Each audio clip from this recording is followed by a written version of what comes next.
High friends, welcome back to my YouTube channel. नमस्कार मित्रांनो, कसे आहात? मस्त असाल अशी मी अपेक्षा करते.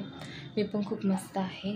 तर लोहकरी हाऊस ब्लॉगमध्ये पुन्हा एकदा तुमचं स्वागत. तर आम्ही काल गेलो होतो हॉस्पिटलमध्ये मायराला घेऊन. तर काल तिचं इंजेक्शन होतं 1.5 वर्षाचं. तर तिला मी काल घेऊन गेले होते इंजेक्शन द्यायला. त्यानंतर घरी आल्यानंतर तिला थोड्या वेळाने आलेला आहे ताप. तर डॉक्टरांनी सांगितलं होतं तिला शेकायला बर्फाने. तर मी बर्फाने शेकलं, पण ती काय शेकून देत नव्हती. तरी पण जेवढं जमेन इतकं मी शेकलेलं आहे. तर चला मी तुम्हाला दाखवते मायराला. ती नुकतीच झोपेतून उठतच होती तेव्हा मी व्लॉग शूट करत होते. तर तिला खूप दुखत होतं पायाला, तिला उठतासुद्धा येत नव्हतं. तरीसुद्धा ती जळजबरीने उठली आणि नंतर ती मला बोलत होती घे मला म्हणून. तर मी तिला हळूच घेतलं. तर तुम्हाला दिसलंच असेल की तिच्या तोंडावरनं की तिला किती बरं नाही आहे ते. तर मी तिला बाहेर घेऊन आले. मग मी तिला बोललं मायरा उठ बाळा.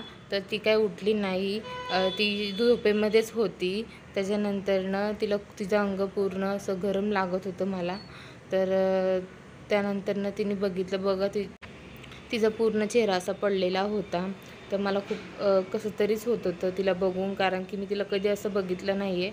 त्याच्यानंतरनं डॉक्टरांनी क्रोसिन द्यायला सांगितलेली ताप आल्यानंतरनं. तर मी तिला आता क्रोसिन देत होती थोडी, कारण की तिचं अंग गरम लागत होतं. तर मी तिला बेडवरती टाकली. तुमच्या पण मुलांना इंजेक्शन दिल्यानंतर तुमची पण कंडिशन अशीच होत असेल ना माझ्यासारखी. तर आपल्या मुलांना बघून किती वाईट वाटतं आपल्याला, की नाही का. आपण सहन नाही करू शकत. ते लहान मुलं दात पण येताना किती सहन करतात, परत ते इंजेक्शन्स मारल्यानंतर पण भरपूर सहन करतात. तर मग मी तिला थोडंसं औषध पाजलं, तिने पिलं ते थोडं.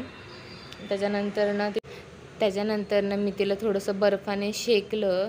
तर मी त्या छोट्याशा तांब्यामध्ये नाही का बर्फ ठेवला होता. तर त्याच्याने तिला मी शेकलं. तर ती खूप रडत होती.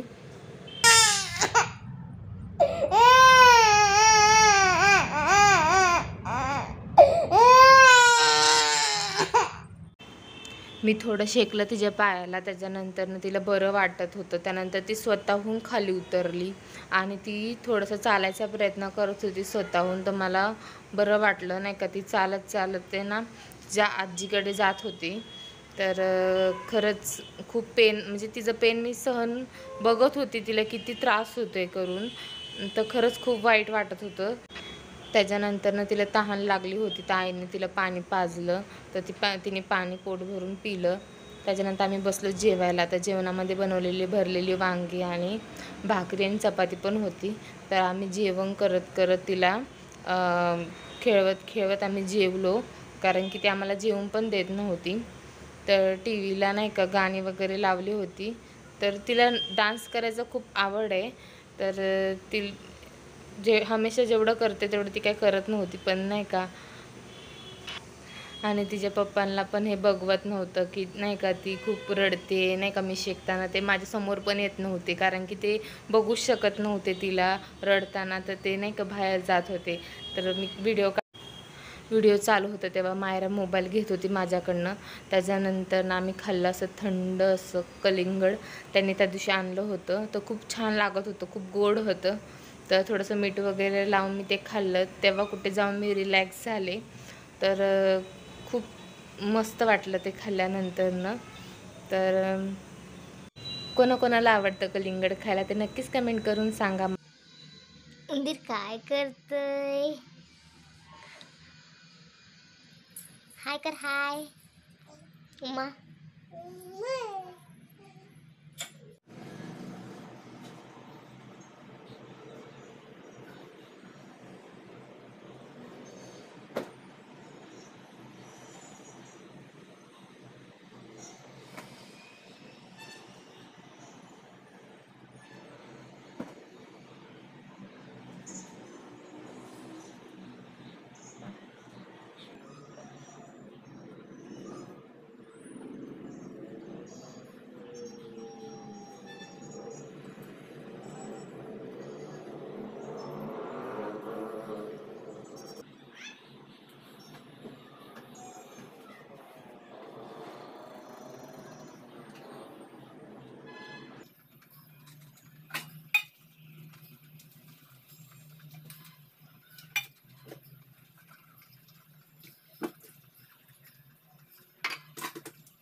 चला तर माझा झाडू मारून भांडी घासून कपड्यांच्या घड्या घालून झालेला आहे.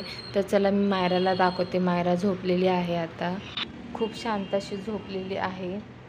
तर तुम्ही बघितलंच असेल आता मायरा झोपलेली आहे. खूप किरकिर करत होती ती, कारण की तिला ताप पण आहे आणि तिचा पाय पण दुखतो आहे.